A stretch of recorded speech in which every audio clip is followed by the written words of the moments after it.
দক্ষিণ কামৰূপ মহাবিদ্যালয়ৰ আজি বঁটা বিতৰণী সভা আৰু ইয়াতে মই স্থানীয় বিধায়ক হিচাপে নহয়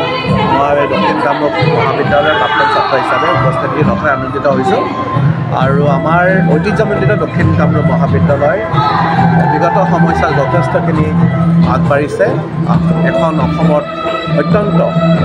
জনপ্ৰিয় এখন শিক্ষানুষ্ঠান আৰু লগতে ঐতিহ্যমণ্ডিত শিক্ষানুষ্ঠান হিচাপে গঢ়ি উঠিছে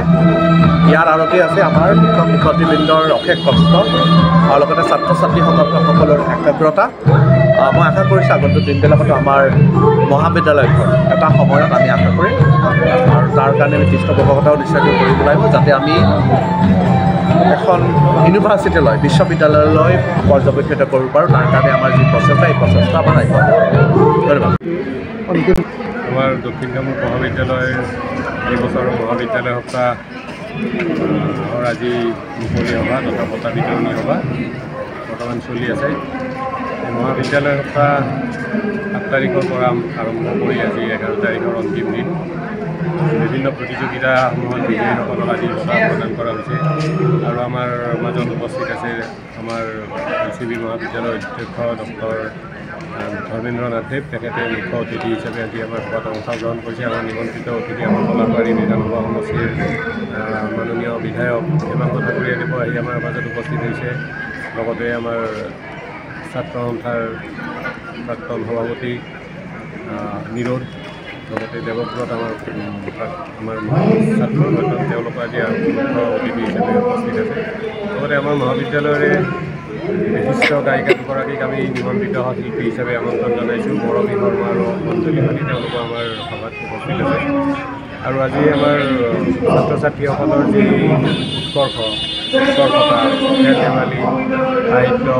সাংস্কৃতিক বিভাগত সেই সকলোবিলাক প্ৰতিযোগিতাৰ ফলাফলসমূহ ঘোষণা কৰি আজি পুৰস্কাৰ দিয়া হৈছে আৰু আজি মুকলি হোৱাৰ কথা যিখন এইবাৰ দৰা কইনা প্ৰতিযোগিতা আছিল কিছু ব্যতিক্ৰম দেখিবলৈ পোৱা গৈছিলে সেনেকুৱা ব্যতিক্ৰমী অনুষ্ঠান কিবা আছিলে নেকি বাৰু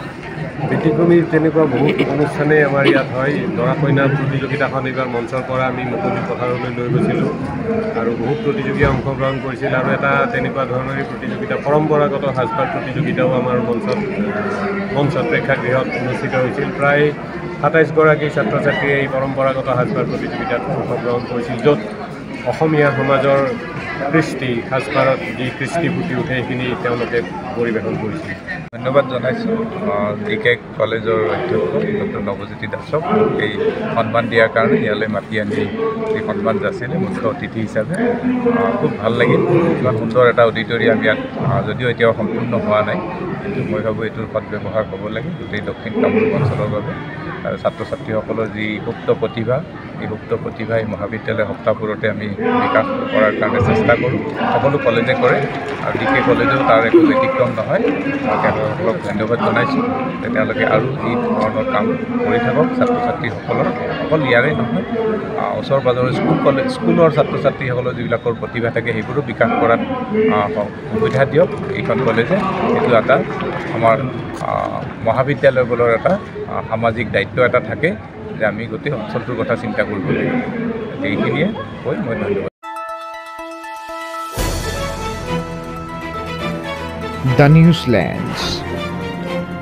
অবিৰত তথ্যানুসন্ধান আপোনাৰ সেৱাত খবৰ সন্ধান